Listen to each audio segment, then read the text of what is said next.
This program contains graphic violence and sexual situations. Viewer discretion is advised.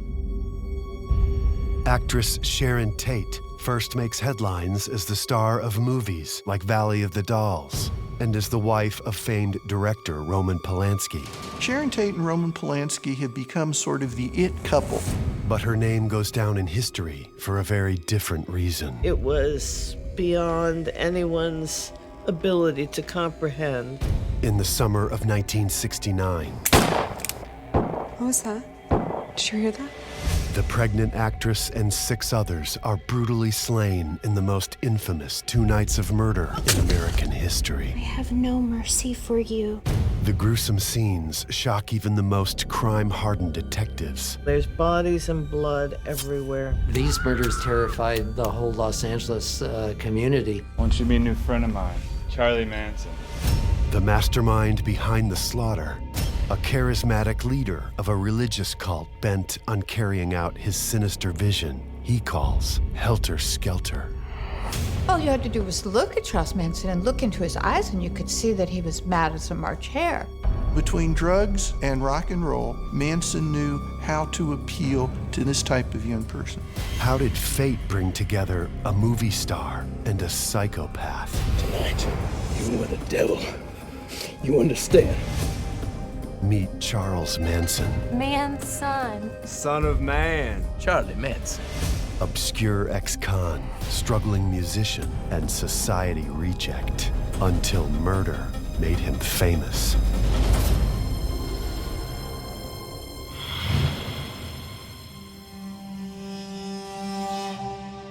It's the crime that brought a cruel and sudden end to the decade of peace and love. The bloody Helter Skelter murders committed by Charles Manson and his so-called family left a trail of bodies strewn across the Los Angeles area in August of 1969. Press coverage was unprecedented. Notable celebrities went into hiding. And the investigation involved everyone from the Beach Boys to the son of beloved screen actress Doris Day. Since the killings, a virtually endless series of books, movies, documentaries, miniseries, and specials have appeared regularly, each one attempting to make sense of the inexplicable. For the story of the Manson murders is something we still have difficulty comprehending. To understand it, we must reveal the perfect storm of events that will forever bind Sharon Tate with Charles Manson. It is early 1960 when Dallas native and former beauty queen Sharon Tate moves to Hollywood and quickly lands roles in the television series Mr. Ed and the Beverly Hillbillies. Sharon Tate was an exquisitely gorgeous woman who also was as sweet as she was beautiful. Sharon Tate was the type of woman who turned heads everywhere she went. She was gorgeous, and she was a good actress. Put that all together, and the sky was the limit with what was going to happen with her Hollywood career. Sharon Tate's first big screen role is in a movie called Eye of the Devil. While on set, Sharon meets young Polish director Roman Polanski. She's cast in his next film, The Fearless Vampire Killers. Sharon Tate and Roman Polanski have become sort of the it couple in show business. Think of them as Brangelina in today's terms. After a whirlwind romance, they are married in a star-studded ceremony where the photographers outnumber the guests. Meanwhile, the rest of the country is experiencing its own summer of love. You have a real countercultural movement that is really, really happening. And you're looking at a great explosion of change, which sets the stage for 33-year-old ex-con Charles Manson to assemble his ever-growing family of wayward kids. It was a time when kids were wandering without purpose. Unfortunately, they found him. Manson had the ability to intuitively understand where a person had a weakness or a need and speak to that. Drawn to his songwriting and pseudo-Christian philosophy, they believe he represents the second coming of Christ and devote themselves completely to him, even following him to Los Angeles in search of a music career. I think a lot of people don't know that Charles Manson was motivated by fame. He wanted to be a songwriter. He wanted to be a famous musician. All he wanted was for his name to be on everybody's lips. Manson gets his opportunity when a random encounter in the spring of 1968 connects his family with the pop supergroup, the Beach Boys. Charles Manson literally arrives in Los Angeles and sends the women in the family out hunting. Drummer Dennis Wilson picks up 2 hitchhikers. As fate would have it, the 2 girls, Ella Jo Bailey and Patricia Krenwinkel, are Manson devotees. They spend the night with Wilson. The next evening, Wilson returns home from a recording session with the Beach Boys and hears music coming from his house.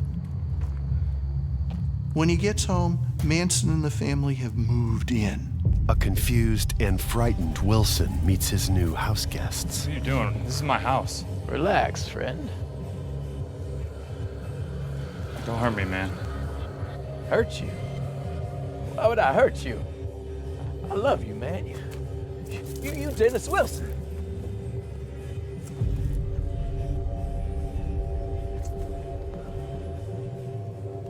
Charlie Manson. Somehow, Charles Manson was able to smoothly talk his way into living there with him. There's dope, there's the Beatles playing on the stereo, and there's all these nice girls who'll do whatever Dennis wants. Wilson quickly takes a liking to Charlie. Now he has a Beach Boy willing to introduce him around to people who could get a music career going. One of the people who Charles Manson meets is Terry Melcher. Terry! Melcher was a boy wonder in the rock music business, and there's no bigger producer in America than Terry Melcher. I want you to be a new friend of mine, Charlie Manson. Charlie, this is Terry Melcher. Terry is A record producer. Son of Doris Day. That's right. I'm pleased to meet you. Charlie's a songwriter. Some trippy ideas in his head, man. Really? Terry Melcher, let me introduce you to a couple of my girls. Charlie uses sex with his girls as a means to influence Wilson and Melcher in his bid to score a record contract. Charles Manson really did get to play his music for a lot of influential people. Even though he wasn't all that talented, he was being heard. He even records a song at Dennis Wilson's private studio. Pretty girl, come tonight. In late 1968, Manson finds himself at the rental property that Terry Melcher shares with girlfriend Candace Bergen, a secluded hilltop ranch home in Benedict Canyon. Manson would ride sometimes with Melcher and some other friends over to this wonderful house on Cielo Drive where Melcher lived, but Manson was never invited inside. Nevertheless, Manson continues to aggressively seek Melcher's help with his music career. You gotta hear the stuff from my album, man. I mean, the girls play for you sometime. I know. I don't think you do know. I got this album I gotta do. A message to the world. It's gonna blow people's minds. He wasn't being accepted as an equal by this man, and so that grudge formed. Melcher makes vague promises to Manson that he will never follow through on, an act which will have unintentional, disastrous consequences. That sure is a nice house.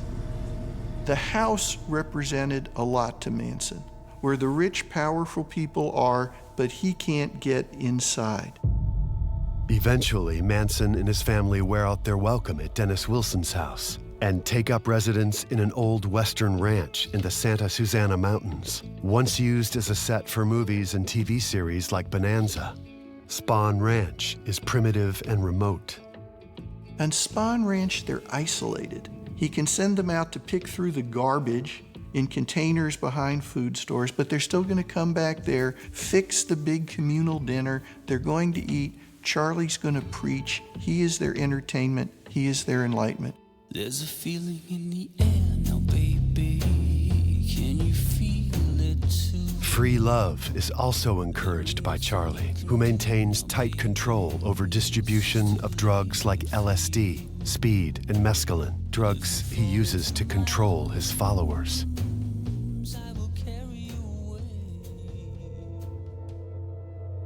Terry Melcher answers Manson's request to visit the ranch, but he is more interested in Charlie's girls than his music. Meanwhile, Dennis Wilson convinces the Beach Boys to record Manson's song, Cease to Exist. To Manson's displeasure, however, they change the lyrics and the title and attribute the songwriting to Dennis Wilson. Hey, Charlie. It's pretty cool the Beach Boys recorded your song, huh? People kept turning Charlie down, and Charlie blamed Dennis Wilson for that. If you were my real friend, you could make it happen. He was mad at society for not realizing that Charlie Manson was the greatest singer ever. What had been a friendship grew into something else, to the point where Dennis Wilson decided Charlie Manson was actually scary. Who are you? I'm looking for Dennis. He's not here. Manson pays a visit to Dennis Wilson's residence and encounters his housekeeper. Well, that's a shame. If you betrayed Charles Manson, you became his enemy. Can you give him something for me? What? Now you tell Dennis. That's from Charlie. While Charles Manson's chance at fame seems to be slipping away, things couldn't be better for Sharon Tate and Roman Polanski. Roman Polanski and Sharon Tate's stars were both rising fast. He had directed Rosemary's Baby, and that was a hit. And she had just starred in Valley of the Dolls, and that was a hit. Together, they were Hollywood's hottest couple. Sharon tells Roman she is pregnant with their first child. While Roman would prefer to postpone a family, he quickly warms to the idea. I'm going to need a bigger place. I know, I've been thinking about that. There's a house in Benedict Canyon that just became available. It's very secluded, just off a quiet street. It's the perfect place to raise a family. Which street? I think it's called Cielo Drive. The house at 10,050 Cielo Drive has just been vacated by Beach Boys producer Terry Melcher, the source of Manson's frustration. And in early 1969, Sharon and Roman move in. Charlie wants revenge. He's got to do something. Here's the problem. Melcher and Candace Bergen have moved to an undisclosed location on the beach. After the Polanskis move in, photographer Shiro Katami is taking promotional photos of Sharon at the residence when they get a visitor. Can I help you? Yeah, I'm looking for Terry Melcher. Who? Terry Melcher.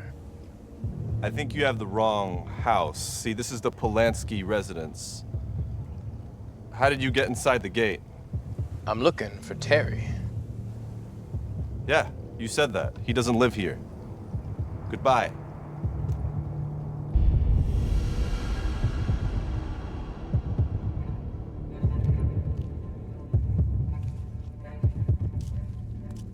The house on Cielo Drive, if you did not know it was there, you could never find it. And that's why people assumed that Manson had been there and had seen Sharon there. In April of 1969, with husband Roman in London preparing for his next film, Sharon invites two close friends to stay with her until her baby is born. They are 25-year-old Abigail Folger, heiress to the Folger coffee fortune, and her Polish-born 32-year-old boyfriend, Wojciech Frykowski. All will be victims of Manson's madness. Back at Spahn Ranch, revenge for a failed music career isn't the only obsession driving Manson. He's also become consumed with an apocalyptic vision he calls Helter Skelter. Using Bible passages from the Book of Revelation and lyrics from the Beatles' White Album, Manson prophesizes an impending race war from which his family would emerge unscathed and rule the world entire. Manson says that Helter Skelter is this apocalyptic war. Black people have been enslaved, they've been picked on, now they're going to come back to the top. Charles Manson was horribly racist and was afraid that black militants were going to attack him. So that was another aspect of what was going on inside of his mind. Using dune buggies, family members search for the biblical bottomless pit in the desert, their sanctuary from the war. Helter Skelter's coming real fast. But we still haven't found the bottomless pit. We'll find it. It's in the desert like I told you. But what if we don't? Do you doubt me, woman? No, I just... What's my name? Charlie? Charlie what? Manson? Manson. Son of Man. Charlie's Jesus Christ. Amen. But the self-proclaimed Son of Man is short on cash. What is it, Charlie? We need money, Bobby. To get to the desert, we're gonna need more dune buggies. Now, Gary Hinman owes me big for that mescaline burn. Tomorrow, I want you to get a couple girls and go pay him a visit. And don't leave without getting at least $1,000. Gary Hinman was a minor league drug dealer. Charlie sends Bobby Beausoleil, he sends Susan Atkins, he sends Mary Bruner. They get there, Hinman says he hasn't got any money, doesn't know what you're talking about. Manson is summoned, he shows up. Charlie! Help me, man! Apparently you don't listen so well, Gary. Oh my God! Now listen up, Gary. You pay me what you owe me. Kill that son of a bitch if he doesn't come up with the money. And make it look like Blackie did it. What he wants is for Gary Hinman to be killed and make it look as though black militants had come into this nice neighborhood and killed this man, starting a race war. Hinman is brutally murdered, and with his blood, Susan Atkins and Bobby Beausoleil write Political Piggy. They also leave what's supposed to be a paw print, the sign of the Black Panthers. Then, taking both Hinman's cars, they drive off and wait for Helter Skelter to begin. This is the catalyst for what happens next.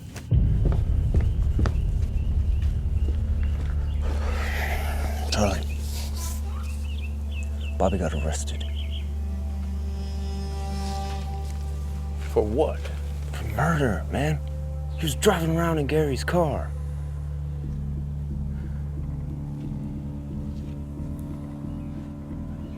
I've got to get him out of jail before he starts talking. He's worried Bobby Beausoleil, who's been arrested for the crime, is going to turn on Manson and implicate him. So if there's another crime that's exactly the same, the cops can't be that stupid, they'll connect them. Bobby couldn't have done the second one if he's in jail for the first, they'll let him go.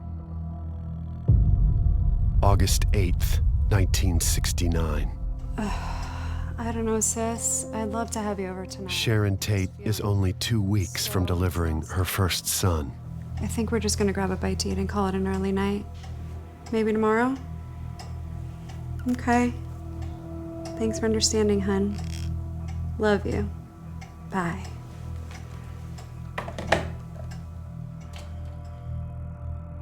"30 miles away at Spahn Ranch, Charles Manson's world is collapsing. One of his followers is in jail for murder and may implicate him. His friends in the music business have betrayed him. He is broke, and his apocalyptic vision of Helter Skelter has not come to pass. In his twisted mind, Manson conjures up an idea that could put an end to all of his problems. Tex. Hey, Charlie. Now's the time for Helter Skelter. It is? Yeah. Charles Watson is a small-town Texas boy who was a great athlete in high school. In Texas' drug-addled mind, what he wants more than anything else is to sort of be Charlie's right-hand man and is willing to do anything to impress Charlie. And unfortunately, in August 1969, that comes in handy. Now listen up. I want you to get Sadie, Katie, and Linda. Get some knives, a revolver, some rope, and some dark clothes. I want you guys to go out to where Terry Melcher used to live. Benedict Canyon? And they got some movie stars living out there now. I want you to round up all their money. Kill every last one of them, just as gruesome as you can. You make it look like Blackie did it. Hang them upside down, like little piggies. Slit their throat. Yeah. Okay. Tonight, you are the devil. You understand? Yeah. You can't promise Helter Skelter and not have it happen. At the El Coyote Cafe on Beverly Boulevard, Sharon Tate, Abigail Folger, Wojciech Frykowski, and Sharon's ex-boyfriend, Jay Sebring, all have dinner together. Jay Sebring had briefly been engaged to Sharon Tate. He was known as the hairdresser to the stars. When she left him for Roman Polanski, they remained friends. You're a terrible influence. That's why she got rid of you the first time, Jay. Listen, I just want to thank you guys for being with me these past few weeks. It's been really tough with Roman and Lyndon. I just feel so blessed to be around friends. To friends. To friends. It will be their last meal.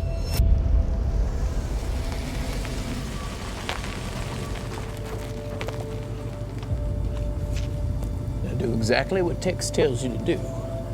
And remember to leave a sign. You girls know what to write. Something witchy.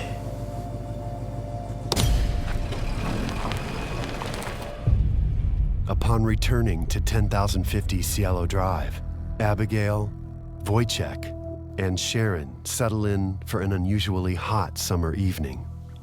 Wojciech's passed out on the couch. Gibby's in bed. Just thought I'd check on you before I leave.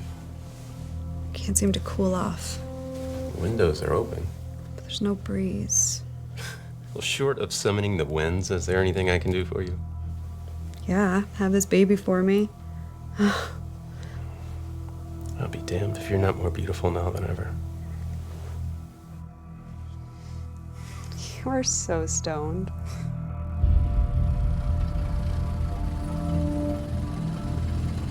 At around midnight, a car pulls up to the gate. Inside are Tex Watson, Susan Atkins, Patricia Krenwinkel, and a reluctant Linda Kasabian. They have come to do Charlie's bidding. Come on, let's go. In the adjacent guest house, 19-year-old groundskeeper William Garrettson says goodbye to a visiting friend, 18-year-old Stephen Parent. Due to his blaring stereo in the guest house, Garrettson will hear nothing of the coming carnage, even though it happens a mere 100 feet away.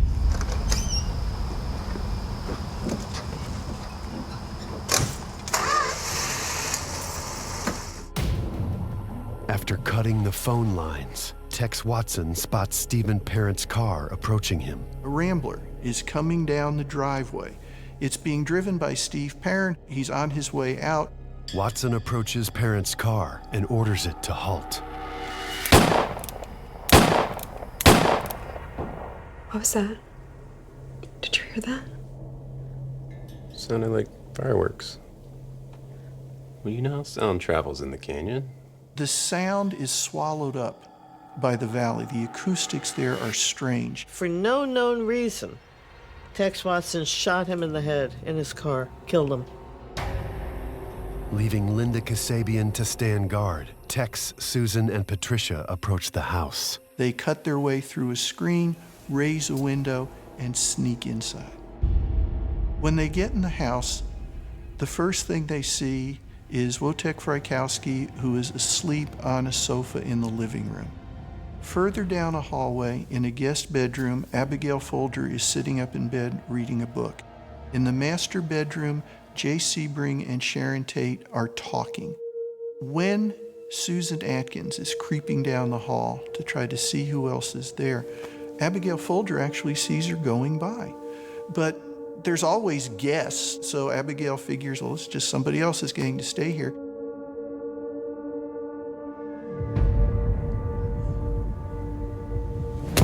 Wake up. What time is it? Who are you? What do you want? I'm the devil, and I'm here to do the devil's business.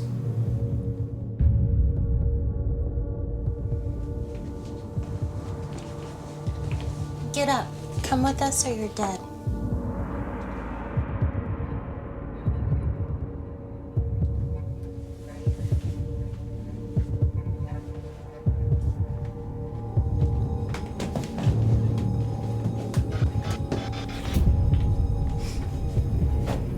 Get up.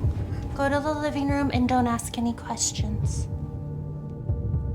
They made them go into the living room where they began the executions, is all you can say. What are you doing here? Another word out of you and you're dead. It means it. They corral everyone into the living room. In these dark moments, Jay Sebring is still thinking about Sharon Tate and her unborn child. With Wojciech Frykowski's hands bound with a towel, Tex ties nylon rope around the necks of Sharon, Jay, and Abigail and throws it over the beams above. His intention is to hang them. Everybody get down on the ground, face down. Shut up! Keep your species pregnant! I told you already. Another word out of you, and you're dead. He's standing up for her and trying to make her more comfortable. He really does end up being a hero in this situation. This, of course, gets the women screaming. Frykowski's on the couch. They think Sebring's dead. I want all the money you have here. I have some in my purse in the bedroom. How much? Abigail tells Tex that she has $70 in cash. When this doesn't satisfy him, Sharon says she can get him whatever he wants if he gives her time. Meanwhile, Jay Sebring shows signs of life.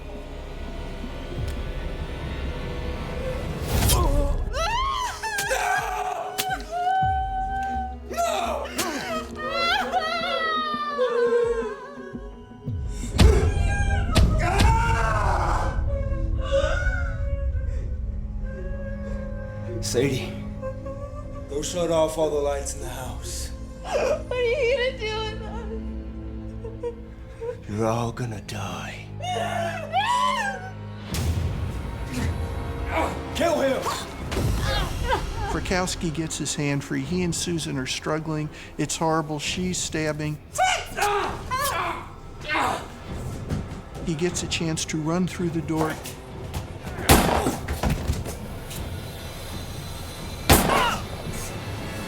When the gun malfunctions, Tex uses it as a club. Meanwhile, Abigail Folger gets loose of the rope and struggles with Patricia Krenwinkel. But Tex quickly makes his way back into the living room. I give up. Oh my God, get me!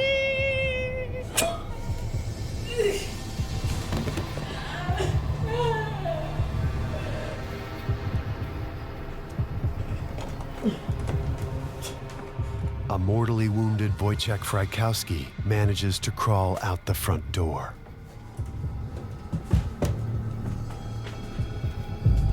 And comes face to face with Linda Kasabian. Oh God, I'm sorry. I'm so sorry. Sadie, make it stop. It's too late.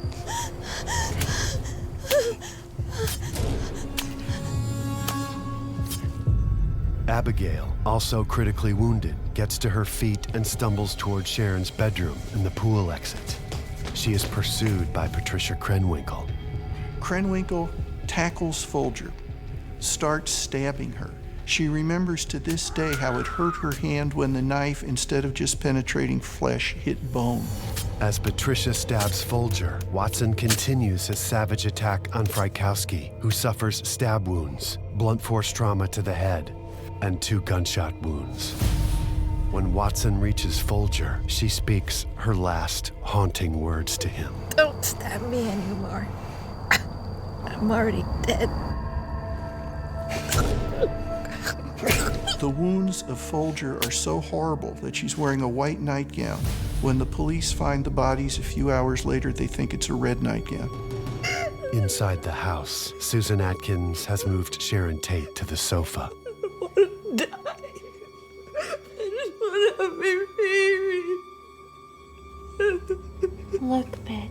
I have no mercy for you. You better be ready. You're gonna die. And I don't feel anything about it. When Watson and Krenwinkel come back inside, Sharon tries to bargain with them. Oh, please take me with you. Just let my baby live, then you can kill me. She's begging not for her life, but for the life of her baby. Krenwinkel remembers very avidly that she offered to go with them and they could kill her after she gave birth. What do you say, Tex? What's the point? We already killed everybody else here. Just let her go or take her with us so she can have her stupid baby. But Tex remembers Charlie's words. Kill every last one of them.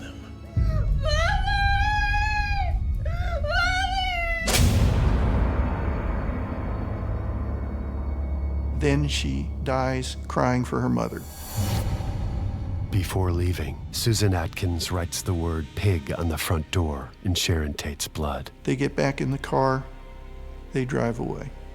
Los Angeles, August 9th, 1969. Housekeeper Winifred Chapman discovers the bodies of Sharon Tate, Jay Sebring, Abigail Folger, Wojciech Frykowski, and Stephen Parent. She came running from the house screaming, "There's bodies and blood everywhere." And police were horrified. They said they had never seen anything like this. And they probably had not, nor would they ever again. The story of the ghastly ritual murders is all over television and news. In London, Roman Polanski gets an overseas call informing him that his wife and friends have been slaughtered. Roman Polanski probably thought that he would be getting a call soon, but the call would have been that the baby had been born. He certainly wasn't expecting to find out that his wife, his unborn child, and then some friends had been slaughtered. At Spahn Ranch, Charles Manson and his followers watch news reports of the massacre. Only then do they learn the names of their victims. Dead are 26-year-old actress Sharon Tate, Jay Sebring, hairstylist of the Summers, Abigail Folger of the Folger Coffee family. It was then that it sunk in to the rest of the family exactly who they had killed and what a big deal this was. Manson is watching, anxiously awaiting the link to be made, and it never is. There was no immediate connection made between them and the Hinman murders. He wanted there to be some sort of race war starting, and none of that was happening on the news. Manson still hasn't accomplished what he wanted, so by God, this next night, he's gonna take them out and show them how to do it right. The evening of August 9th, Charlie himself takes the wheel as his group of killers hunts a new target. Joining them tonight is 19-year-old Leslie Van Houten, a former homecoming queen. So the family's driving around and they get into this neighborhood that Charles Manson knew somebody who lived in one of the houses.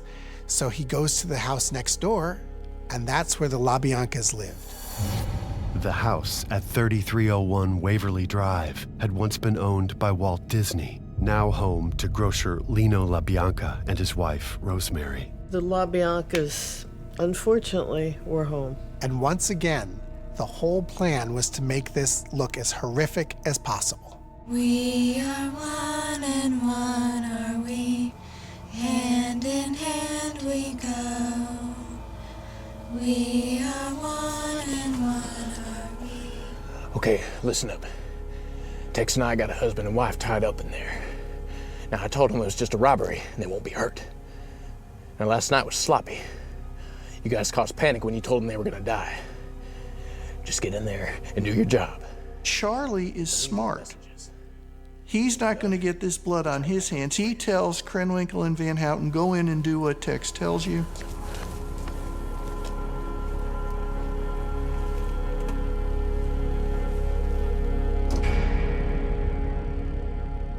Rosemary LaBianca is stabbed 41 times. Lino suffers 12 bayonet wounds. A carving fork protrudes from his abdomen, and the word war has been carved into his flesh. On the walls, in blood, are the words death to pigs and rise. On the refrigerator, yet another message. In their blood, an interesting word Helter Skelter with the word helter misspelled. Charlie's not taking chances this time. Surely the police will connect the two. Their bodies will be discovered by their children. The next morning, more horrific headlines appear. After the second night's murders, suddenly everybody in the higher end neighborhoods of Los Angeles are freaking. They're not getting Black Panthers, but they are getting the idea that there are people going around killing rich people. These 2 nights of murder really sent shockwaves throughout LA because there was nothing to really connect Sharon Tate with the LaBiancas, so anybody was at risk. These murders didn't just terrify Hollywood, they terrified the whole Los Angeles community. Gun sales went way up. They didn't know who the killers were, and these killers were loose, and who was going to be next? Scores of celebrities, including Frank Sinatra and Mia Farrow, go into hiding. Meanwhile, a grieving Roman Polanski returns from London as police are unable to determine a motive or suspect. Roman Polanski's life was a nightmare in so many ways that it is hard to comprehend.